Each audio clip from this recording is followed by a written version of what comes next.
¿Cómo están? Muy buenas tardes. Qué gusto de saludarles nuevamente. Un verdadero gusto para mí estar con ustedes. Vamos a iniciar, como siempre, con el acostumbrado repaso.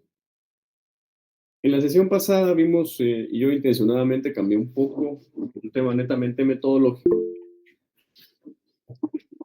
el orden de lo que tiene el programa, por si ya lo vieron, ¿no? Eh, y vimos lo que es la validez del derecho. ¿Por qué el derecho es válido? ¿O por qué se tiene que considerar el derecho válido? Yo en la sesión pasada les decía que tuvimos que pasar por estadios sociales en los cuales el ser humano como tal, se empezó a organizar de ciertas formas. Vimos que se empezó a organizar a través de la horda, el clan, la tribu, luego la confederación de tribus, luego llegamos a la nación y lo que conocemos después como el Estado. Pero bueno, en esa etapa, que yo les decía, el derecho y el Estado están separados, nacieron al mismo tiempo, nació uno antes que el otro. Qué difícil, pero fíjense que Estado necesita el derecho y el derecho necesita el Estado. Son como dos líneas paralelas que van de la mano. Yo sé que no pueden ir de la mano las paralelas, pero van de la mano porque así como evoluciona uno, evoluciona el otro. O sea, no se han quedado nunca estáticos uno y el otro.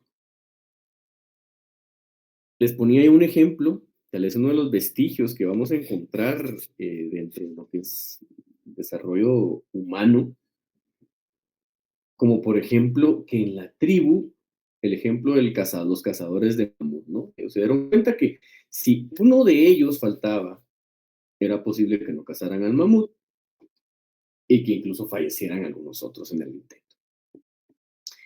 Y ya quedó como una norma específica. ¿Por qué les decía yo eso? Porque cuando vemos la validez del derecho, entonces lo tenemos que traducir en que la validez del derecho es que debe reunir cuatro elementos. Esos cuatro elementos son la legalidad, la legitimidad, la eficacia y la eficiencia. Cuando hablamos de legalidad nos estamos refiriendo específicamente a que una norma debe ser emitida por el órgano establecido para el efecto. Y cuando se recuerdan ustedes que decíamos dentro de las ideas aquellas positivistas, porque este tema de la validez es un poquito más positivista en algunos aspectos, nos referíamos bien puntualmente a que una norma va a estar fundamentada en otra norma previa. Sería inevitable, sería inevitable. Al final de cuentas, como individuos, como seres humanos, estamos sujetos a que si se va a emitir una normativa en un lugar determinado, esta normativa debe ser emitida por el órgano establecido para el efecto. Y no solamente por el órgano establecido para el efecto, sino que también siguiendo el procedimiento que la ley establece para que lo pueda emitir. Vimos también que la legitimidad se traduce en de que una norma jurídica o todas las normas jurídicas que integran el derecho, sus principios, deben reflejar el interés de la sociedad, el interés social, que es lo que yo necesito al final de cuentas como individuo dentro de una organización social como el Estado para poder convivir con los demás. Debe reflejar el interés que yo tengo. Creo que ahorita, hoy, muchos lo estamos padeciendo el tema que creo que es difícil de analizar desde las aristas que hay. Pero si ponemos sobre la mesa lo que está pasando hoy con los señores que trabajan con la basura en Guatemala, bueno, lo que tenemos es basura, no le podemos decir de otra forma. ¿Cuántas familias dependen económicamente en Guatemala de la basura? ¿Cuántos individuos tienen sus satisfactores individuales, sociales, etcétera, trabajando con la basura desde la madrugada?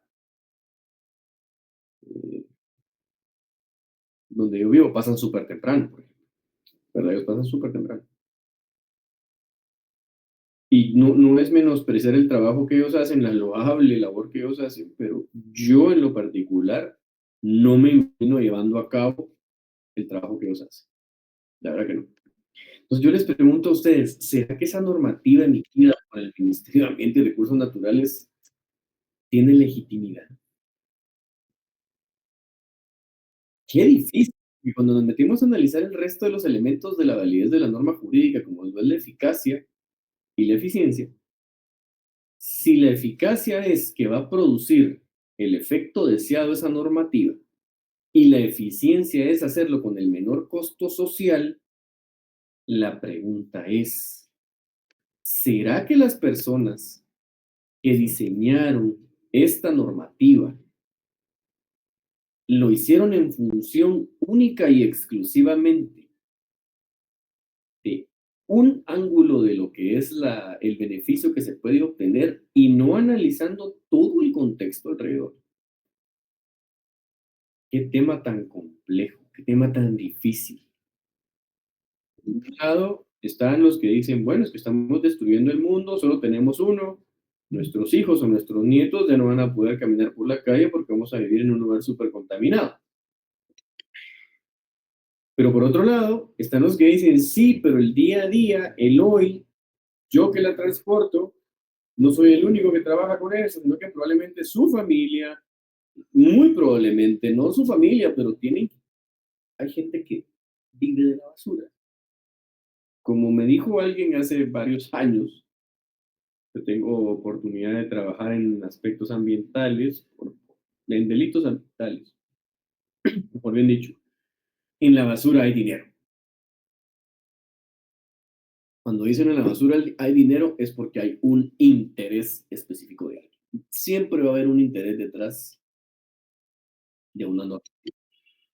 Yo no estoy diciendo, no estoy atacando tampoco que no debamos hacer nada, pero creo que antes de emitir una normativa el Ministerio de Ambiente, digo, todavía hay una discusión bien profunda si hay legalidad en lo que hizo, porque quien debe ocuparse de los desechos o de la basura no es el gobierno central, son los gobiernos locales, entiéndanse las municipalidades. Estamos metidos en un problema interesante de discusión, viéndolo. Miren un ejemplo tan sencillo, un ejemplo tan sencillo, tan gráfico, hoy a todos nos complicó, a mí en lo particular me complicó bastante el tema del tráfico, pero creo que este sí es una de esas situaciones que uno las ve y dice, yo soy abogado. ¿Qué pasaría si el día de mañana hay una normativa que nos deja fuera a los abogados de todo? ¿Y ahora de qué voy a vivir? Sería muy, muy complicado, muy complejo, ¿no? Alguien por ahí, me metí una vez en un foro de discusión, de charla, donde alguien decía de que ya con la inteligencia artificial se puede dejar fuera a los abogados. Y es cierto. Fíjense ustedes, no es desviarnos del tema, pero es ver las aristas de una situación que estamos viviendo. Por ejemplo, ustedes ahora en Estados Unidos, no recuerdo el nombre ahorita del programa, pero es hecho por IBM. IBM a ustedes les puede vender un programa que sustituye a un abogado, porque usted se puede, en Estados Unidos, en varias partes del mundo también, podemos defendernos solos dentro de un proceso. Entonces, usted le paga a IBM por este programa, y este programa le diseña específicamente la mejor defensa que usted puede argumentar. ¿Sí? Para analizar, ¿no? Para analizar, para discutir. Cuando está hay una serie animada que dice, ¿cómo sería el mundo sin abogados y todo el mundo agarrándose de la mano y felices? Uy, ahora pongámonos nosotros en los zapatos de esta gente que vive de la basura y que se está quedando prácticamente sin un modo de vida. Es un tema difícil, es un tema súper difícil, complejísimo, porque no son desechos, es basura de la que vive. Escucha feo decirlo, pero alguien dice los desechos, no, eso es basura lo que tenemos ahí. Es lo que no quiero tener en mi casa y lo saco 3 veces por semana. Pasa el camión a recoger las cosas, ¿no? Entonces, ahí es donde entra mucho, mucho el tema de la validez. ¿Hasta dónde nosotros vamos a tener que llegar para poder desmenuzar una norma jurídica, ver si ese reglamento que emitió el Ministerio de Ambiente, como les digo, es válido, si reúne los 4 requisitos que obviamente, filosóficamente, nosotros tenemos que ubicar para darle validez al mismo. Es complejo, ¿no? Es complejo, no es un tema sencillo, no es un tema fácil, y creo de que el Poder Ejecutivo en Guatemala ha equivocado el camino en ese tema específico, ¿verdad? En decir va porque va y si no les gusta, pues no es nuestro problema. Creo que no vamos a aguantar ni 48 horas sin estas personas que hacen ese trabajo tan complejo. Pero bueno, eso es la validez del derecho, ¿verdad? Esa es la validez del derecho y ahí es donde uno llegamos ahora. Por eso muchos dicen cuando analizamos filosóficamente el derecho nos topamos con muchas situaciones que no nos gustaría que pasen. No nos gustan muchas situaciones que se dan dentro del propio sistema. Y es por ello que siempre cuando imparto este curso de filosofía del derecho, invertir un poco el orden, porque ya que entendimos cuándo es válido el derecho, ya estamos en capacidad de poder leer todas las definiciones que vamos a ver hoy y hacer un análisis profundo al final. Yo no sé quién está pidiendo la palabra, pero no sé si se recordarán que siempre es al final el tema de las preguntas, pero siempre lo dejamos para el final el tema de las preguntas, salvo que tengan alguna duda de que no se escucha bien, de que no ven bien, me lo pueden hacer ver y yo con mucho gusto veo si está fallando en algo la conexión del internet o algo por el estilo. Así como aquel día que fue un dolor de cabeza poder darles clase, pero eh, al final de cuentas, ahí dice, ah, bueno, dice alguien ahí, tendré que cambiar de carrera, dice Lionel. No, todavía no. Todavía creo que no. Por lo menos en nuestra generación y la de ustedes todavía no. Ya vamos llegando a los 50.000, ¿no? Ustedes, qué complicado es eso. ¿Qué dice ahí? De Nilsson, aprobaron porque en papel suena bien, pero no de los aspectos, y no tengo muchos estudios. Sí, no, cero estudios. Eso sí, o sea, miren, hay una diferencia entre ser político y ser activista de un tema. El tema del clima, que me topo, le digo, con temas de delitos ambientales, que es parte de lo que, el portafolio que vemos en la oficina. Hay personas que son activistas ambientales y que ahora ostentan poder político. Entonces creen que pueden llevar esas ideas a la política sin que haya una repercusión. Yo creo que eso no es un tema tan sencillo en ninguna parte del mundo de poder analizar ni de tratar. Pero bueno. Muy bien, ya vimos el repaso de la sesión anterior, que es más o menos la idea que siempre tenemos. Y hoy, como les digo, vamos a ver ya puntualmente de eficacia, dice Araceli. Fíjese que eso todavía no lo podemos medir. Eso no se puede medir todavía. De la eficacia todavía no podemos llegar a medirlo porque estará produciendo el efecto esperado, que deseaban. Eh, vale la pena el comentario porque mi hija, la más grande, es muy del tema de responsabilidad, de este tema. Pero hablábamos el fin de semana con mi familia y ella incluida, el círculo familiar, de qué estaba haciendo cada uno por trabajarlo. Entonces ella es de las más emocionadas por hacerlo. Ella es de las más contentas por hacerlo. 13 años, casi 14. Entonces ella es una de las más contentas por estar trabajando el tema como se está haciendo. ¿Verdad? Le digo yo, mira, ¿y tú crees, le digo yo, que a nivel nacional lo están haciendo? Miren, yo paso mucho por zona uno, ¿no? Y veo bolsas de basura de gente que sale de su casa y las va a poner a un lugar. ¿Cómo vamos a saber si ellos están clasificando bien? ¿Cómo? ¿Habrá posibilidad de hacerlo? Es prácticamente imposible. Es imposible. No se puede. O sea, la gente en Guatemala tiene una cultura que a veces es muy rica en unas cosas, pero muy lamentable en otras. Eh, y por ejemplo, este tema del manejo de desechos, manejo de la basura, es como un tema que nos da como escozor, como que no queremos entrarle, como que no nos importa, como que no vale, no interesa. Pero el año pasado, que fue lo del incendio ahí en AMSA, en Villanueva de Matitlán, todo el mundo estaba preocupado por lo que estaba pasando. Todo el mundo.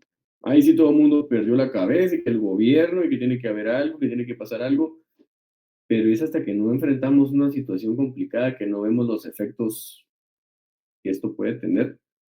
Nadie está diciendo que no se clasifique, pero creo que hay que hacer un análisis donde se incluya a la parte tal vez menos considerada en el eslabón del manejo de desechos, que es quien vive de los desechos. El que vive de esto no lo puedo dejar fuera, es que no hay cabeza para hacerlo fuera. Yo puedo ser, miren, el activista ambiental más connotado, con estudios, reconocimientos, pero no puedo obviar que alrededor de un tema se mueve la economía. No lo puedo obviar, ¿sí? No lo puedo obviar, no puedo, ¿sí? Salvo que yo tenga una teoría en la cual yo crea que mis ideas van a ser aceptadas como que están escritas en piedra. Ahorita vamos a ver temas sobre eso. Y nadie las va a refutar. O sea, no me cabe en la cabeza que alguien piense eso, que es un promotor de un tema ambiental, que es un activista, pero que ahora que tiene el poder político,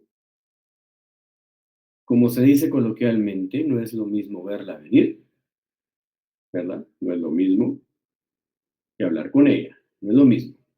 Tengo que empatar mis ideas con lo que yo quiero poner a la práctica sin dejar a gente sin trabajo. Yo sé que a nadie le gusta trabajar con la basura, pero bueno, uno ve Estados Unidos, un amigo mío de la infancia vive en Estados Unidos, eh, y la familia que tiene allá, política, tienen una recicladora. Ellos trabajan con la basura todos los días. O sea, creo que hay que buscar el equilibrio, ¿no? Para ver si logramos tener legalidad, legitimidad, eficacia y eficiencia comunal. Perfecto. Bueno, hoy vamos a ver un poquito más de 20 definiciones de lo que es el derecho. Lo que hemos venido viendo está bastante comprimido, ustedes se dan cuenta, yo he tratado de comprimirlo lo más que pueda. Pero siempre hay que hacer este ejercicio que vamos a hacer hoy y lo vamos a complementar para el día jueves, ¿sí? Entonces, hoy vamos a ver definición por definición varios autores de lo que es el derecho.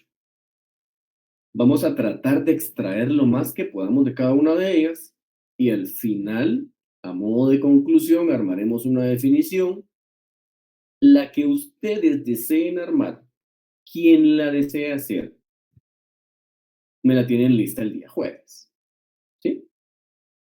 Y antes, vamos, que ahí el resumen va a variar un poquito porque no va a ser tan extenso, no vamos a pasar repasando todas las definiciones de hoy. Quienes la tengan, me la hacen llegar, la leemos y la revisamos, ¿sí? Eso va a ser en el espacio del resumen. Y el otro jueves, pues terminamos el contenido del examen parcial, que es el día martes. Si no, esto me lo voy a confirmar en un momentito, ¿sí? Pero bueno. Ok. Entonces arrancamos hoy. Hoy vamos a ver definiciones de derecho, aunque muchas tal vez no se hicieron como derecho, enfocándolo, entrándole como tal, pero que sí se interpreta que es lo que pretendía hacer, ¿sí? Bueno, solo voy a abrir el archivo el día de hoy y arrancamos. Un segundito.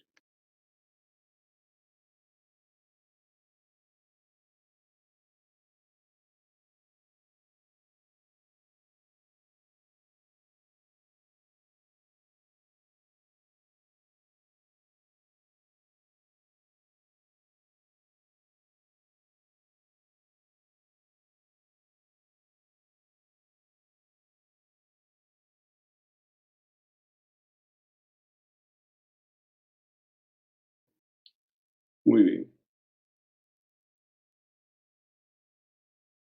Vamos a arrancar entonces con algunas ideas. Miren, muchas de estas ideas se extraen de textos no necesariamente jurídicos, sino que se extraen de textos políticos, ¿sí? La mayor parte de esto que tienen ustedes en pantalla ahorita, bueno, Prácticamente todo se extrajo de textos de teoría política, no de teoría jurídica, como la que estamos viendo nosotros el día de hoy, como la teoría general del derecho. Fíjense que en la antigua Grecia, cuando se entraba a analizar el tema del derecho, vamos a partir de Platón. Fíjense que para Platón se decía, lo primero era la realización de la justicia, ¿sí? Y él lo que consideraba como un objetivo era hacer que los ciudadanos sean justos y virtuosos. ¿Desde dónde enfocaban esto los griegos? Ellos lo enfocaban no tanto del derecho, sino que lo veían como una situación natural del individuo, del por qué necesita tener normas.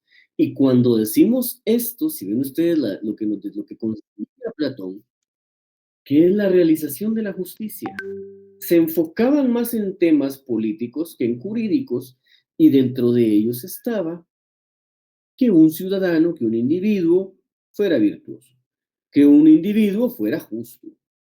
Aristóteles lo enfoca tanto en la razón y la justicia y dice que es promover la virtud y la felicidad en la sociedad. Si se dan cuenta, siguiendo un poquito muy la línea de Platón, Aristóteles también se enfoca en la razón y también le da un objetivo. Y ese objetivo que le estamos dando a que existan normas para poder convivir, dice él, promover la virtud por un lado y la felicidad con la sociedad. Heráclito nos hablaba no tanto del derecho, sino que habló de la ley natural. Y él decía que hay una ley natural en la cual rige todo el universo y los seres humanos deben someterse a ella. También muy de la mano de la ley de la razón que nos da Sócrates, él decía que los seres humanos deben obedecerla para ser justos y virtuosos, pero él habla de la ley de la razón, no de la ley natural como lo decía Heráclito. Y Epicuro decía que es un acuerdo entre los seres humanos que tiene un objeto, que es promover la felicidad y evitar el daño. Pero esto era lo que decían los romanos en la antigua, no, los griegos, perdón, en la antigua Grecia.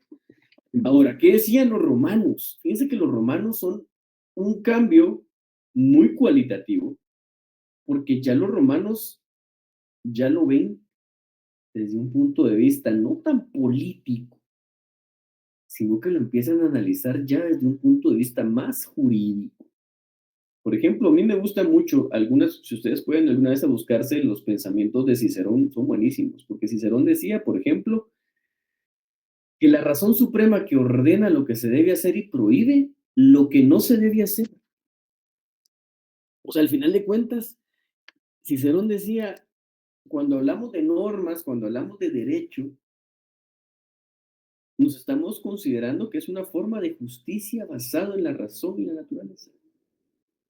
Séneca habla de las leyes de la naturaleza también, que rige el universo, los seres humanos deben someterse a las mismas. Y aquí Séneca escribió una parte bien interesante. Dice que el derecho es la razón que ordena lo que se debe hacer. Siempre hablando sobre la ley natural. Al final de cuentas está diciendo que si nosotros nos vamos a enfocar en lo que debemos hacer o no, debe ser de la mano de la razón. Marco Aurelio dice que también habla de la ley de la razón y que deben los seres humanos obedecerla. Pero él decía que el derecho o las normas era una forma de justicia basado en la razón y en la naturaleza. Epícteto nos habla también de la voluntad de la naturaleza. Y esto va a regir el universo y los seres humanos deben someterse a él. Epícteto nos dice que el derecho es la razón que ordena lo que se debe hacer, siguiendo la línea de lo que nos decía Séneca. Y Ulpiano, él nos dice la ciencia de lo justo y lo injusto. Ulpiano ya es un jurista. Entonces, si nos damos cuenta, tanto Epícteto como Ulpiano, como Séneca van casi prácticamente en una misma línea y prácticamente todos los juristas o los filósofos, mejor bien dicho, los jus filósofos romanos van en una misma dirección. Ya metiéndonos un poquito en temas modernos, no con un orden cronológico, sino que únicamente con un orden que tiene mucha lógica de lo que vamos a ir analizando. Fíjense que Eduardo García Maínez en dos distintas obras, una como Introducción al Estudio del Derecho y en otra como Filosofía del Derecho, nos da dos análisis distintos. Esos dos análisis distintos, por ejemplo, en el primero, García Maínez nos dice que el derecho es el conjunto de normas jurídicas imperativas y atributivas, derecho y obligaciones, ¿no? Con la finalidad de hacer, no hacer y tolerar. Y ya en la filosofía del derecho, entiéndase en la teoría general del derecho, ya cuando lo vemos nosotros como filosofía mejor, mayor, nos dice que es un orden concreto, instituido por el hombre para la realización de valores colectivos cuyas normas integrantes de un sistema que regula la conducta de manera bilateral, externa y coercible, son normalmente cumplidas por los particulares y en caso de inobservancia, aplicadas o impuestas por los órganos del poder jurídico.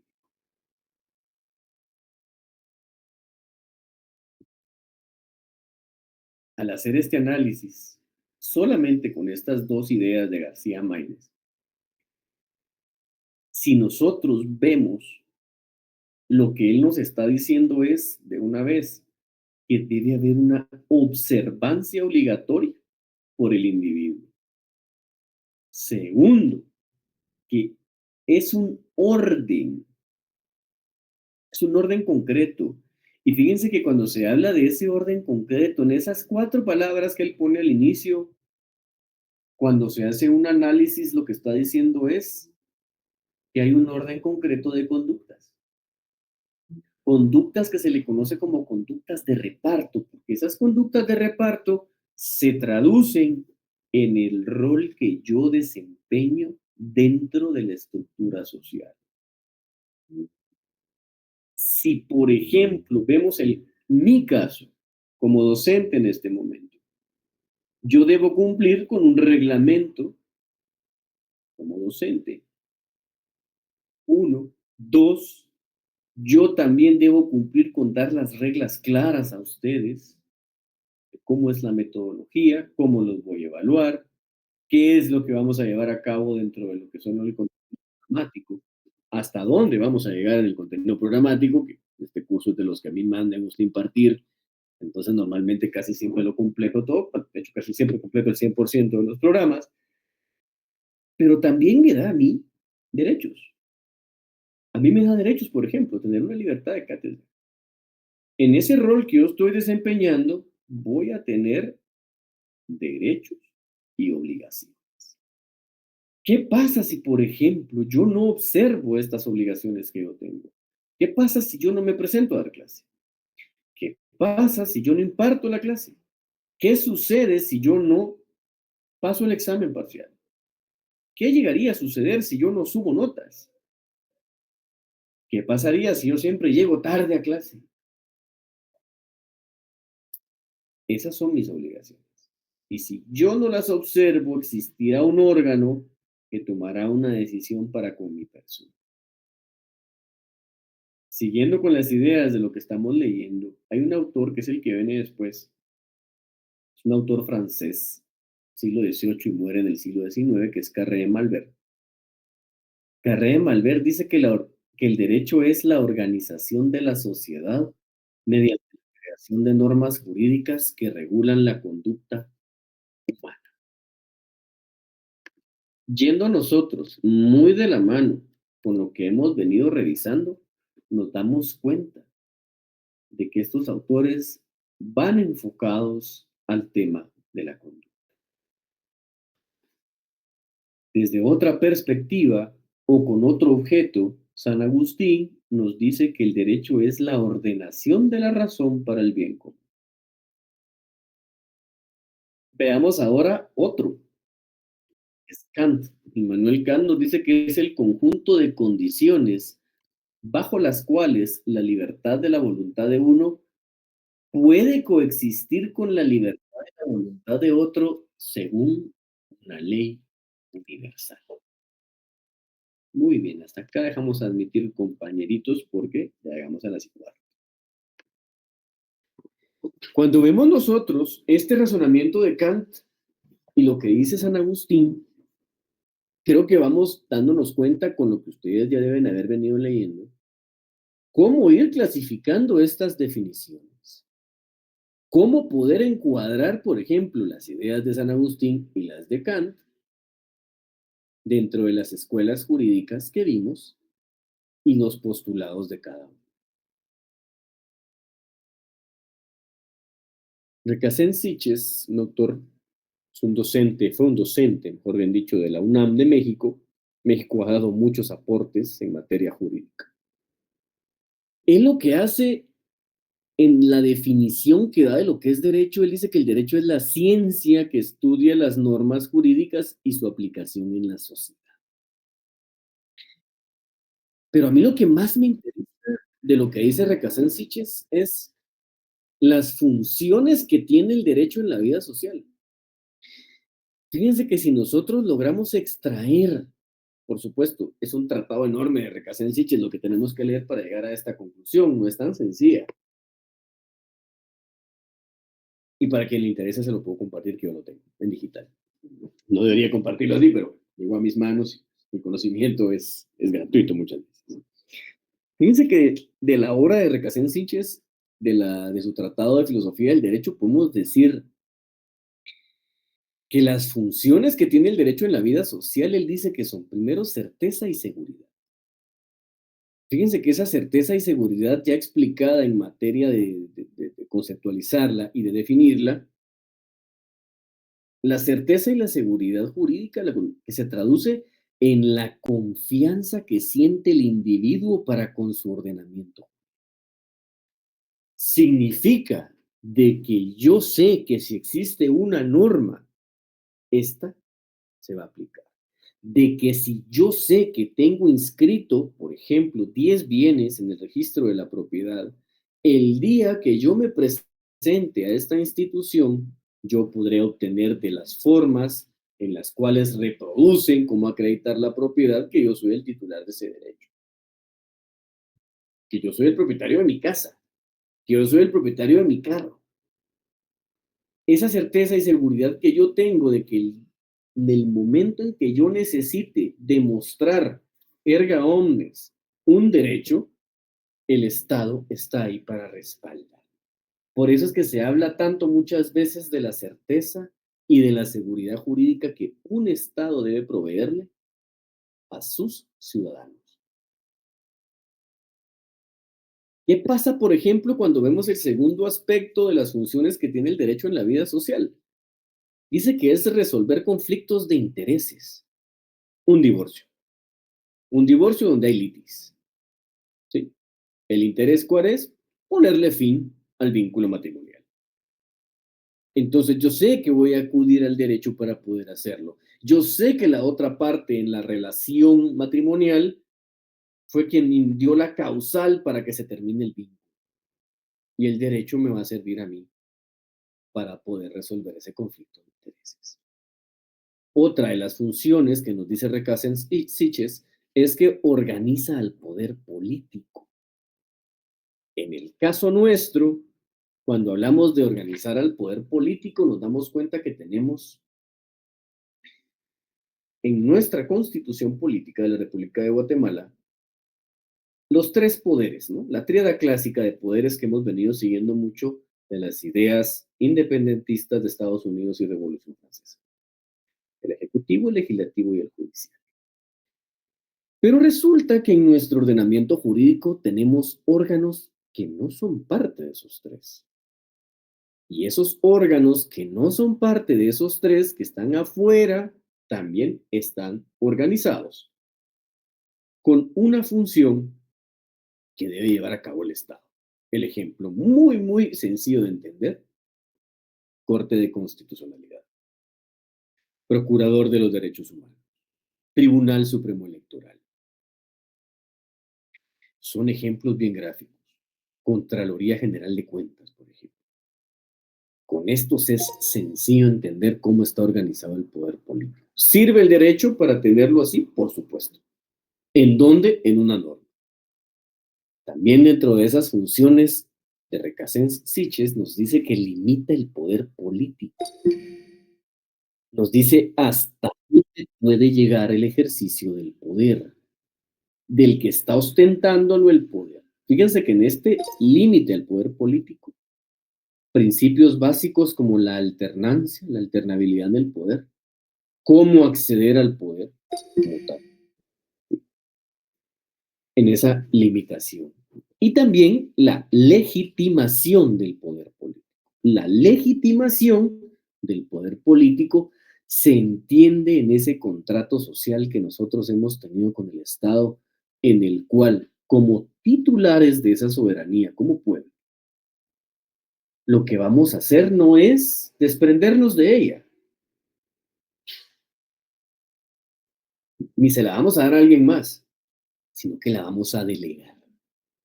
En ese contrato social que nosotros hicimos como individuos, en el cual indicamos, estoy de acuerdo en otorgar la soberanía del pueblo a un grupo de individuos de forma temporal para que ejerza el poder. Y quien ejerce el poder lo va a hacer basado en el derecho. Pongamos un ejemplo. A mí casi no me gusta ese ejemplo. Es muy feo. Pero veamos lo que pasa en Venezuela actualmente. Todos hemos visto cómo los pobres venezolanos andan en una diáspora a nivel mundial tratando de sobrevivir, pero hay una persona que evidentemente controla al Estado y que jurídicamente ha logrado una legitimación de su poder. ¿Cómo? A través de las elecciones. Mientras no exista una forma también jurídica de demostrarle a él que él no ganó, por ejemplo, de demostrar que hay fraude o que no hay fraude, eso es cuando decimos está legitimado el poder. ¿Cómo? A través del derecho. Ahora pongamos un ejemplo que sí me gusta. Lo que sucedió en Guatemala en 1993 y posteriormente en el año 2000, si no estoy mal, 2014. En el primer caso es el autogolpe que se dio el presidente, ¿no? Serrano Lías, y él rompió el orden constitucional. ¿Qué hizo el derecho? Ya comentábamos ese ejemplo. Se defendió el propio derecho como tal. Me rompieron el orden, pues yo lo voy a restaurar yo mismo, me voy a defender. ¿Y el poder político en ese entonces qué hizo? ¿Cómo se legitimó? Tuvo que seguirse el procedimiento establecido en nuestra Constitución cuando existía ausencia del presidente de la República. Y así es como Ramiro de León Carpio es presidente.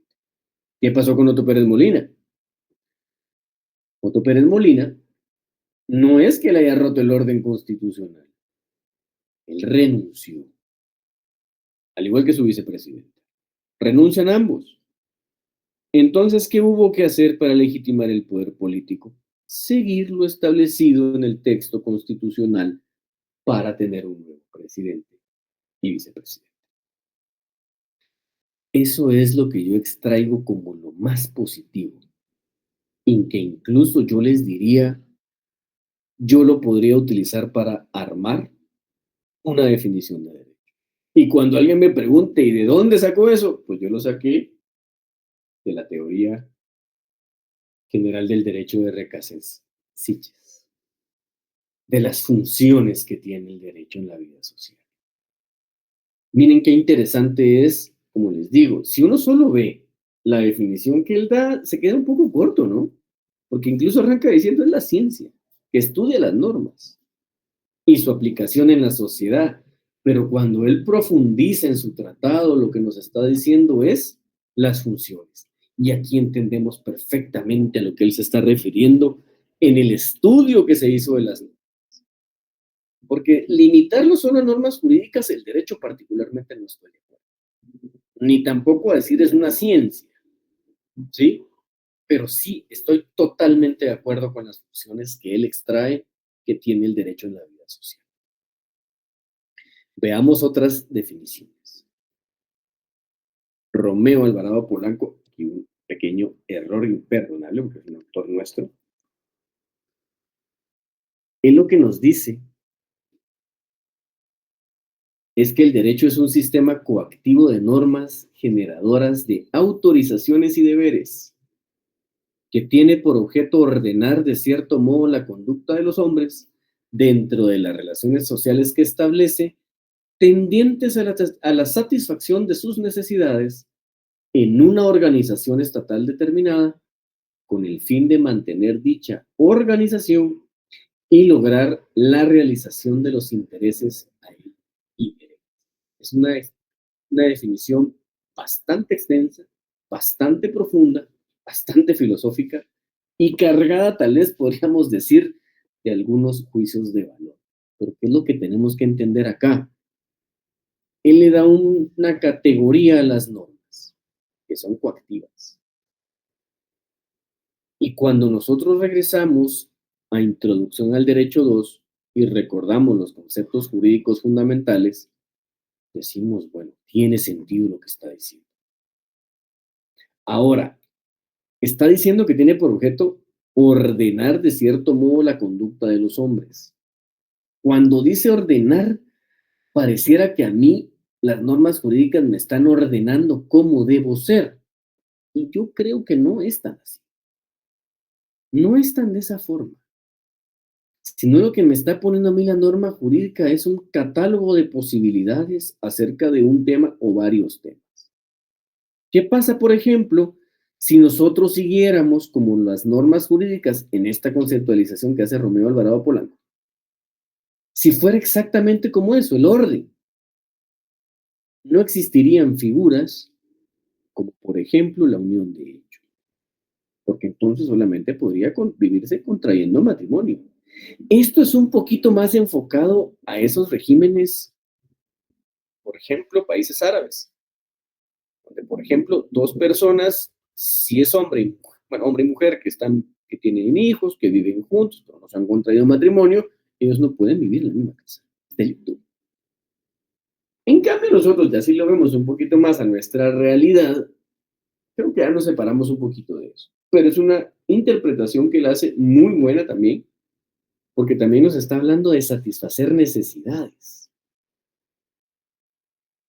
Si leemos un poquito más, Pérez Nieto nos dice también, Pérez Nieto Castro, que es un conjunto de normas jurídicas que confieren facultades, que imponen deberes y que otorga derechos con el fin de regular los intercambios y en general convivencia social para la prevención de conflictos o su resolución con base en los criterios de seguridad, certeza, igualdad, libertad y justicia. No sé si alguien estaba escribiendo algo por ahí o pidió la palabra.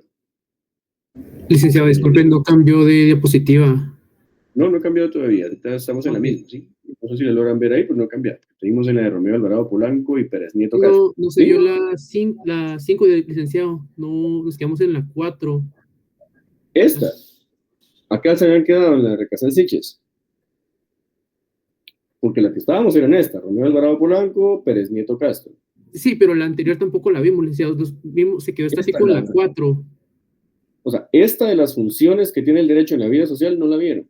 No. Donde hablamos de certeza y seguridad, resolver conflictos de intereses, no la vieron. No, Okay. Igual yo se las voy a compartir, ¿oyeron? Yo se las voy a compartir. Ok, Digamos un poquito, que no nos sacamos mucho, pero gracias. Bueno, esta otra definición de John Rawls lo que nos dice es que el derecho es un sistema de reglas que se imponen a los individuos para mantener la justicia y la igualdad en la sociedad.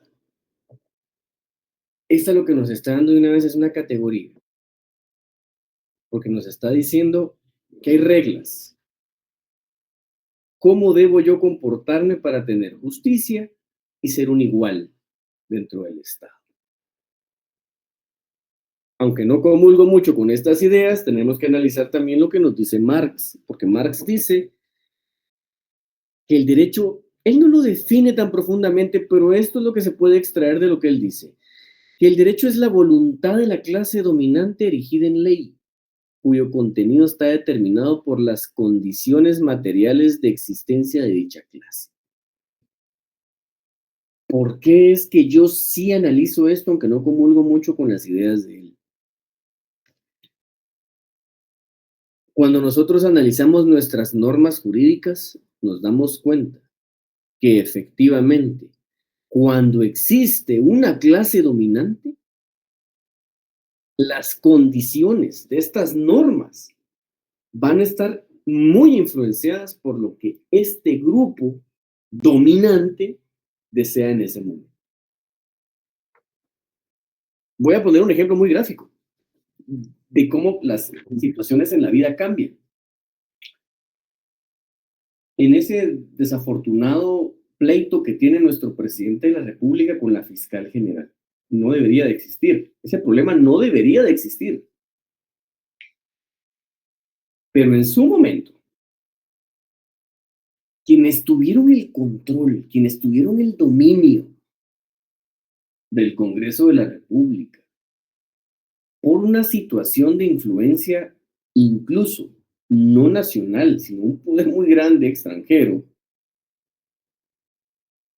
fue una presión tan fuerte que obligan al Poder Legislativo a quitarle al presidente de la República la facultad de destituir al fiscal general.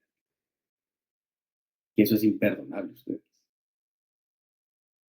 No sé en qué cabeza pudo caber hacer eso. Y lo digo con mucho respeto. Yo sé que las condiciones políticas, yo sé que el gobierno de Jimmy Morales, todo lo que me quieran decir.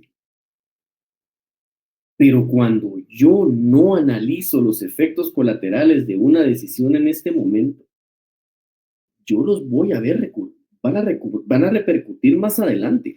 Más adelante yo me voy a dar cuenta de los problemas que voy a generar por algo que en su momento yo tuve el control y que cuando ya no lo tenga, esas normas van a estar influenciadas en favor de quien sea la clase dominante. ¿Qué me gusta de esto que dice Marx? Es eso. Porque no tal vez la clase social, porque eso tal vez ya quitémonos un poquito de la mente. Eso de la lucha de clases, yo no soy muy partícipe de esa idea. Pero sí puedo establecer que una norma jurídica va a estar inmersa de ideas de quien tenga el ejercicio del poder en ese momento. Ya no se hace por clase, ya no se hace por clase social, pero sí por el que tiene el poder en su momento. Sí por quien ostenta el poder en su momento. Sí porque el que domina va a tener la mayoría en el Congreso y va a promulgar normas acorde a su ideología.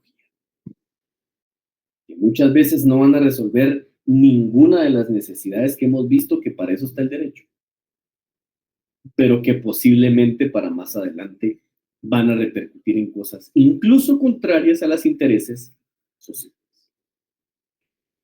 Hacemos un poquito. Bueno, aquí con las que les puse aquí me topé con tal vez mis favoritos. ¿Quién nos decía Hans Kelsen? Miren, Hans Kelsen se pasó toda su vida, primero en Europa, escuela austriaca, como el representante probablemente número uno del positivismo jurídico, y después culmina en Estados Unidos su vida jurídica, profesor de Harvard. Pero fíjense que dentro de todo lo que él trabaja, él dice que el derecho es un sistema de normas que regulan la conducta humana y que están dotadas de coercibilidad. Y no profundicemos más. Pero esta es una idea kelseniana muy de sus inicios, de Kelsen no era todavía una escuela austriaca al 100%, pura, sin influencia de ningún. Tuvo que irse al derecho anglosajón para cambiar de parecer, pero eso lo veremos probablemente más adelante. Otro autor que me gusta mucho Norberto Bobbio, dice que el derecho es un sistema de reglas que establecen los límites de la libertad individual y que están destinadas a regular la convivencia social. A mí lo que más me encanta, lo que dice Bobbio, es la convivencia social. Porque siempre hemos venido hablando de temas de la felicidad incluso, eh, de ser buenas personas en lo individual, o que hay coerción, o que me van a obligar, o que alguien que domina a otro para poder ponerlas. Pero Bobbio le da un objeto desde un punto de vista muy sociológico, desde un punto de vista positivista sociológico, de que este sistema de reglas lo que va a establecer es límites a la libertad individual. ¿Hasta dónde llega mi libertad? Lo que sí podemos abstraer de aquí también es de que no hay derechos absolutos. Ningún derecho es absoluto. Va a tener límites. Juan Bautista Alberdi dice, en otro enfoque distinto, que el derecho es la ciencia de las leyes, o la ciencia que tiene por objeto el estudio de las leyes y de sus relaciones con la sociedad. Cesare Beccaria lo que nos dice que es el derecho es la suma de las leyes que protegen la libertad y la seguridad de los ciudadanos. Que me parece muy interesante porque él, en lugar de hablar de límites a la libertad, él está diciendo que las leyes son para proteger la libertad, no para limitarla. Y, obviamente, habla de resguardar al individuo, de darle una seguridad. Jeremy Bentham también, desde un punto de vista muy positivista, nos dice, el derecho es un conjunto de reglas que establecen los límites de la libertad individual y la autoridad del Estado. O sea, él dice, no, hay límites tanto para el individuo como para el que ejerce el poder. Fíjense que cuando hablamos nosotros siempre de libertad y poder, es inevitable tener que explicar cada uno de ellos por separado, porque cuando hablamos de libertad, tenemos que entenderlo como la capacidad de autodeterminarme sin ninguna coacción. Yo como individuo puedo autodeterminarme sin ninguna coacción. Y por el contrario, el poder o gobierno es la facultad que tiene, la facultad que se tiene para poder influir en la conducta del otro, observando los límites que hay en la ley. Cuando vemos esos dos conceptos de poder y libertad, que siempre que ustedes vean un texto de teoría del Estado, teoría política, teoría general del derecho, filosofía del derecho, se van a topar con poder y libertad, siempre van de la mano. Porque yo soy libre de autodeterminarme sin coacción. ¿Sí? Muchos dicen, la libertad es hacer todo lo que la ley no prohíbe. Eso no es cierto, porque no tenemos normas prohibitivas. Lo que tenemos es un catálogo de posibilidades en un ordenamiento jurídico de situaciones jurídicas en las cuales yo puedo encuadrar. Y ese supuesto de derecho, evidentemente, va a tener una consecuencia de derecho. Veámoslo muy gráfico. En esto que hablemos de los límites de libertad individual y autoridad del Estado. ¿Qué pasa si yo, como individuo, con una mujer, tengo un hijo? ¿Sí? Libremente, con mi voluntad, etc. Yo lo hice. Lo tuvimos. Pero resulta que yo me niego a inscribir ese nacimiento. Yo me niego a esa relación paterno-filiatoria que tengo obligación de tener con él. Entonces no es hacer lo que la ley no me prohíbe. ¿Sí? Porque no está prohibido no reconocer a un hijo. Lo que establece el catálogo de posibilidades normativas que tenemos en nuestro ordenamiento jurídico, que es que ese niño tiene derecho a tener un padre. No está prohibido no tenerlo. Eso es lo que tenemos que entender. Ese individuo que nació, lo vamos a encuadrar siempre en estas ideas, para eso tenemos al derecho, Porque la libertad individual no es hacer todo lo que la ley no me prohíbe, no está prohibido no reconocer a un hijo, no, es una obligación. Vamos a ver ahora otra de las definiciones para no entrar tanto en esto y luego llegamos a la etapa de conclusión. Gurbich nos dice que el derecho es un sistema de normas que regulan la conducta humana y que están destinadas a promover la justicia y la solidaridad social. Fíjense que la solidaridad social fue un término que se empezó a hablar o a desarrollar muy dentro del constitucionalismo social, como de una tercera oleada que vino poquito después del constitucionalismo social cristiano, pero en este de solidaridad fue cuando se empezó a tocar temas como justicia social. Y esa justicia social la tenemos que entender como velar por el más débil en la relación social, al más desprotegido. ¿Sí? León Duguid nos dice que el derecho es un conjunto de reglas que se imponen a los individuos para mantener el orden social. Él va más a la idea de que es una imposición hacia el individuo. Carlo Cosio nos dice que el derecho es la totalidad de las normas jurídicas que regulan la vida social y que están dotadas de coercibilidad. Aquí cometí un pequeño error y lo vamos a corregir, ¿oyeron? Ahí está. Me dicen si se logra ver ahí, ¿sí? Si están viendo la diapositiva, por favor, confirmen. Giorgio Del Vecchio dice que el derecho es la ciencia que estudia las normas jurídicas y su relación con la justicia y la moral. Ronald Dworkin nos dice que el derecho es un sistema de principios y reglas que se aplican para resolver disputas y promover la justicia. Y esta es una definición de un amigo mío, que lamentablemente ya falleció.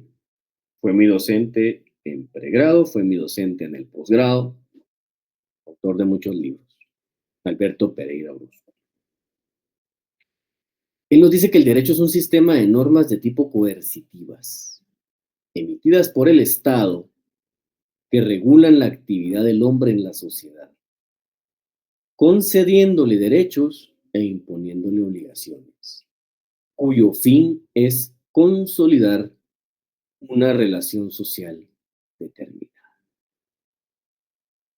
Con mi amigo Alberto Pereira en su momento, pues tal vez teníamos puntos en los cuales diferíamos un poco,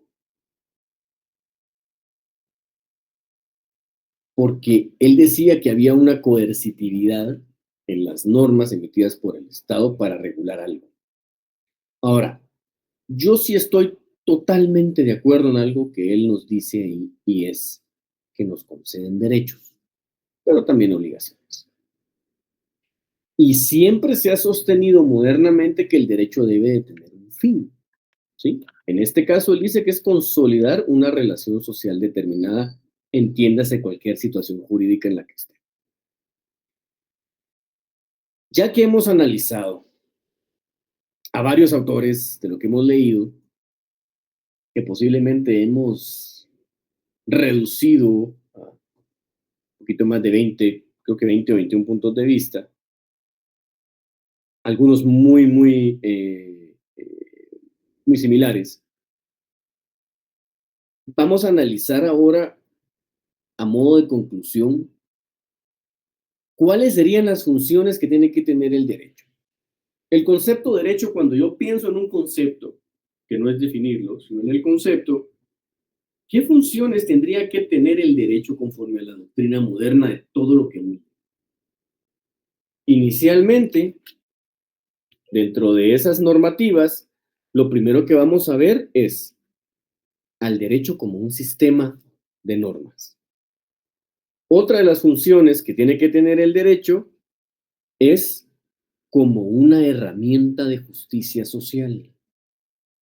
También podemos ver al derecho como un sistema de regulación.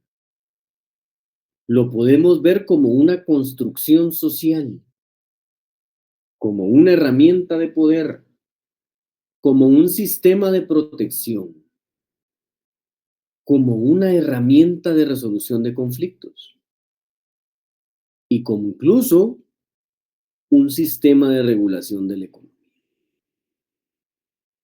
Siempre que hago este ejercicio que estamos haciendo hoy, al final quiero que lo empatemos un poquito con lo que particularmente no lograron ver ustedes en la diapositiva que me habían dicho que no habían visto, que es la de Recassan-Siches, de las funciones que tiene el derecho en la vida social. Claro que nos estamos yendo muy hasta atrás de lo que habíamos visto, pero vale la pena y nos da el pie forzado para verlo, porque él nos dice, el derecho nos tiene que dar una función en la vida social, certeza y seguridad, estamos claros, confianza en el ordenamiento jurídico, resolver conflictos de intereses, claro, hay una litis que haya alguien que la resuelva, organizar el poder, legitimar el poder y limitar el poder.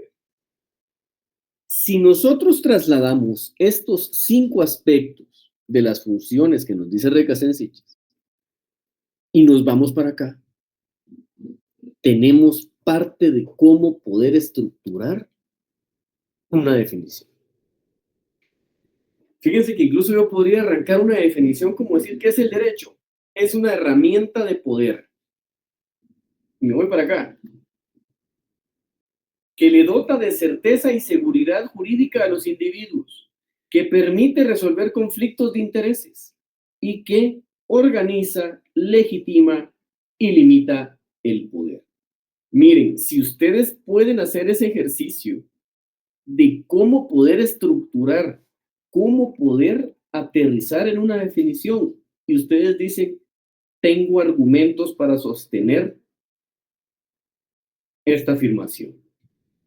Porque incluso podríamos decir, el derecho es un sistema de regulación, y nos vamos para atrás, lo que dice Recassan-Siches, es un sistema de regulación que organiza el poder político, lo legitima y lo limita, que le otorga certeza y seguridad jurídica a los individuos y que le permite resolver conflictos de intereses.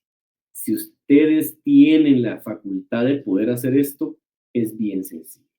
Lo que ustedes tienen que tener son las herramientas adecuadas, doctrinarias, para poder sostenerlo. Y si alguien le pregunta, bueno, ¿y de dónde sacó eso? Pues entonces usted empieza a hablar desde acá atrás.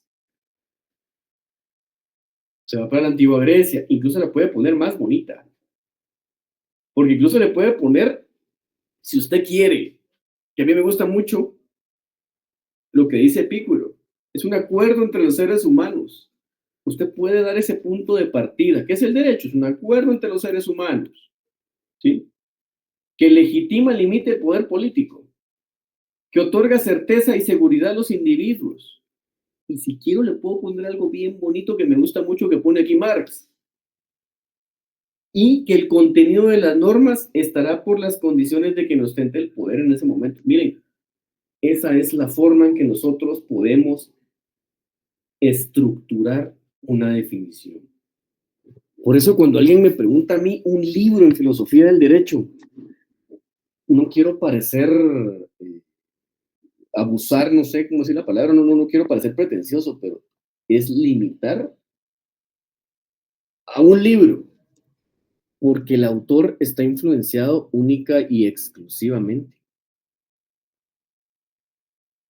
por lo que dice una persona. Ya para ir a modo de aterrizar, cerrando la clase de hoy y que ustedes puedan hacer preguntas al final si tienen alguna. ¿Cómo defino yo al derecho? Pero esto es Lester Flores, ¿no?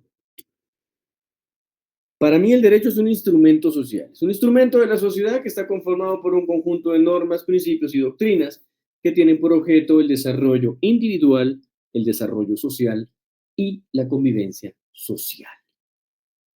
Claro, aquí falta un poco más porque todavía le puedo poner más cosas. Puedo decir que legitima el poder, que estructura el poder, pero yo no lo hago por una razón. A mi criterio, quien se encarga de ese estudio no es el derecho, ese es el derecho constitucional. Claro, esa es mi perspectiva, ese es mi punto de vista, esas son mis ideas políticas, jurídicas, sociológicas, que son debatibles, por supuesto, pero ustedes que ya estuvieron en Derecho Constitucional en el tercer semestre, sabrán de qué se ocupa el derecho constitucional.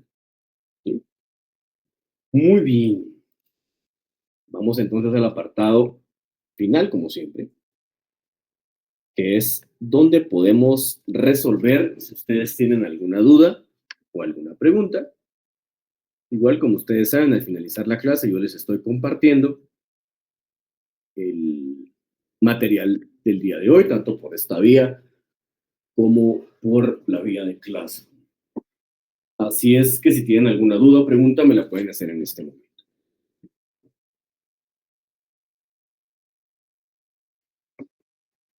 Pues está todo claro. ¿Qué pasará que no corren las diapositivas? Ustedes ya me entró la duda. Ya me entró un poquito la duda. Bueno, yo la palabra Flor Nájera, así es que Flor, que fue la primera que pidió la palabra, la escuchamos. Buenas noches, licenciado. Buenas noches, licenciado. Con respecto a lo de las clases de la próxima semana, tengo entendido que ya inician exámenes, entonces no sé, Así ¿usted es. va a impartir clases? No puedo porque empezamos con mi examen. Ahorita lo estoy viendo. Espérame, ahorita lo voy a ver. Ajá, No tenemos clase. ok. No tenemos. Sí, Igual ustedes tienen examen ese día. Sé que no. ajá, hizo el comentario de martes y jueves, por eso fue que me pareció raro a Sí, mí, sí, sí. pero quería salir de la Déjame duda. ver aquí. Solo quiero ver cómo está el calendario porque quedó. Bueno, fue eso lo que me mandaron ustedes. Es que me han dicho que había calendario, pero es que. mm, Vamos a ver. Bien, exámenes parciales están ya. Este. Ahorita lo estoy viendo, ¿vieron? Solo quiero ver si ya. No sale el enlace todavía, ¿verdad? Porque estoy tratando de ver lo que me han dicho que ya había, pero. Bueno, miren, yo estoy programado para que mi examen sea la otra semana. ¿Sí? Yo estoy programado para que mi examen sea la otra semana. Eh, Esperaría yo, digo, solo que me lo confirmen, pero que estamos para el 25 de febrero, Sí, creo yo. ayer nos compartieron un calendario y sí, su examen es el 25. Sí, lo que pasa es que, mire, pues hay como hay secciones que no reciben los mismos días clases que yo, ¿sí? Entonces, solo quiero confirmar, en teoría es el 25, o sea, para mí es 25, y 25 Sí, es el otro martes, o sea, para mí. Solo con que me lo confirmen, pero sí, de hecho yo les digo, a mí me habían dicho que era a partir del martes y que yo era el primero.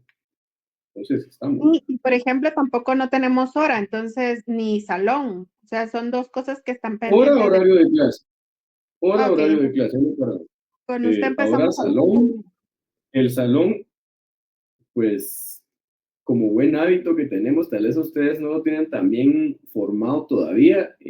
El mismo día del examen a uno le dicen a qué salón se van. Entonces, así ha sido siempre. El mismo día del examen nos dicen, mire, tal salón le tocó. Entonces uno Ok, ya manda a los otros al otro salón, así es que ese día lo descubriré. ok, ahora con ¿Alguien? respecto al, perdón, Perdón. licenciado, disculpe, No, no lo escucho. Disculpe que le haya cortado, perdón. con respecto al horario, 5:30 en punto. No. Yo empiezo a las 6. Ok, perfecto, licenciado, muchísimas gracias. Yo también fui trabajador que estudié los 5 años, así es que yo entiendo, no es fácil. Ir con el estrés de llegar a la U un día el examen. Entonces, no, a las 6 empezamos. ¿Sí? A las 6. Gracias, licenciado, Solo buenas noches. y alguien le pidió la palabra por ahí. Solo Pablo Alejandro Ramos dice la tarea, pues la puede hacer a mano, porque no es una tarea como tal, tan tarea, sino que la puede hacer a mano, estructure una definición de lo que para usted es derecho, o lo que usted entiende que es derecho, con todos los autores que hemos visto. Y lo que le sugeriría nada más es colocarle de las escuelas jurídicas que vimos, qué es lo que le llamó más la atención para armar esa definición de derecho. Fíjense que Kant decía que nunca vamos a terminar de definir el derecho. O sea, él decía el derecho nunca va a terminar de definirse bien. Al día de hoy, en su momento, él decía, el derecho nunca vamos a saber lo que es. Es muy aventurado decir, esta es la definición de derecho. Lo que sí podemos decir es, modernamente, ¿qué se entiende? Actualmente, ¿qué es lo que más es, o cuál es la tendencia? ¿Cuál es la tendencia de toda lo que es el derecho? De todo lo que implica el derecho. ¿Hacia dónde vamos? ¿No? ¿Cuáles son las corrientes doctrinarias más aplicadas? ¿O qué es lo que más nos interesa? Como les decía yo, decir que no es una ciencia es bastante difícil decir no, no es una ciencia. Pero lo que sí podemos decir es, o que sí es una ciencia, lo que sí podemos decir es, mire, la corriente moderna ha abandonado la idea de que el derecho es una ciencia. Pero no por eso vamos a ir a respetar los puntos de vista de los autores que creen que sí lo es, ¿no? No sé si alguien más tiene alguna duda o no tiene ninguna duda. Bueno, si no, nos vemos. Les digo, esta tarea es para quien la quiera hacer. No es obligatorio, no la tienen que hacer. Quien que la quiera hacer, la hace. ¿Sí? No hay obligación de hacerla. Solo quien la quiera hacer. Las diapositivas, bueno, sí, Damaris, lo acabo de mencionar, ¿no? La clase vista, yo se la estoy compartiendo. Pido la palabra a Sofía, si es que la escuchamos, Sofía. Buenas noches, licenciado. Disculpe, fíjese que yo ingresé un poco tarde y no llegué a escuchar a dónde se le puede enviar la tarea o es para debatirla en clase. En clase, en el espacio del repaso quedamos en eso. Gracias, licenciado. Ok. Muy bien, Sofía. En el espacio del repaso, porque no vamos a volver a explicar todo esto. Es un repaso muy complicado hacer ese. Está difícil.